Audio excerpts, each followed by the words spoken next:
أعوذ بالله من الشيطان الرجيم بسم الله الرحمن الرحیم. سال 1994 مها رمضان سبها لیلت القدر ایوارائینه کارکرین ارمنستان ماینه که پر بقوت و مزن خسنا ریاخر به استیلا قرج داغه بو سبب شهیدی 12 مسلمان عزیز.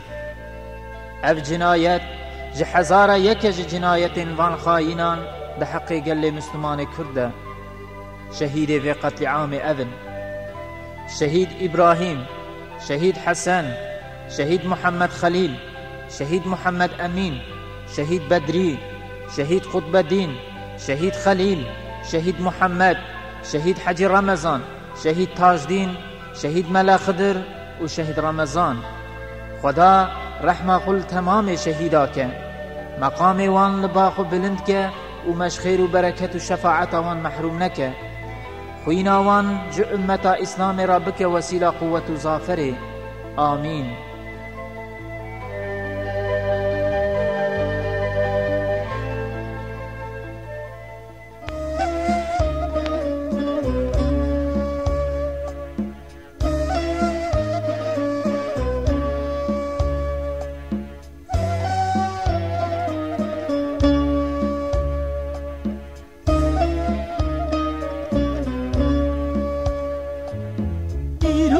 Kürdistan'ı van haini din u hem vatan rev xestine çavin xuji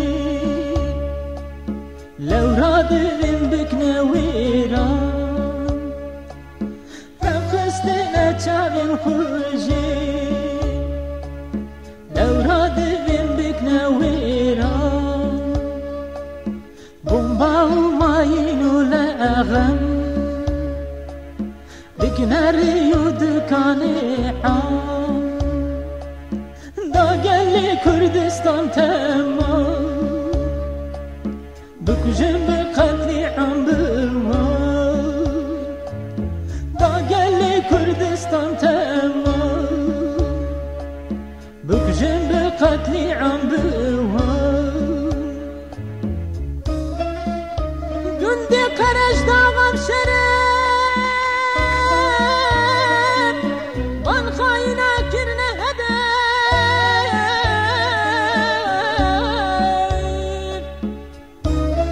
hırkalu sebiyu merdi hey kuştin bu bomba umayina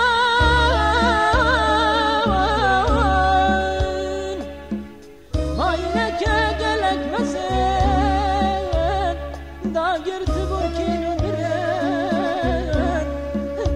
ستيل درجي كرين كر قتل عم كفر قرين وينك قلك مسين داقر تبون كينو مرين دريا ستيل درجي كرين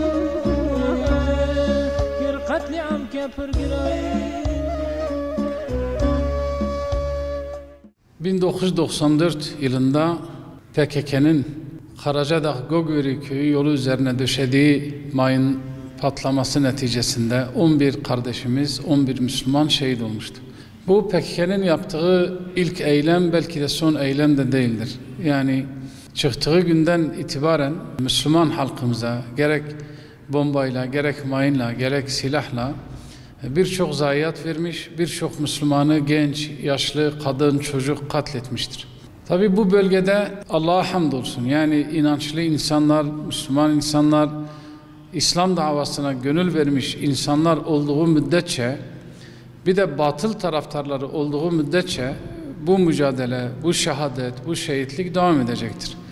Yani yapılan bu yıldırmalar, bu öldürmeler, bu katledilmeler asla Müslümanları, inançlı insanları davasından geri koymamış, bilakis davalarına bilenmişler, daha da fazla bu dava için gayret etme telaşı içerisine girmişlerdir.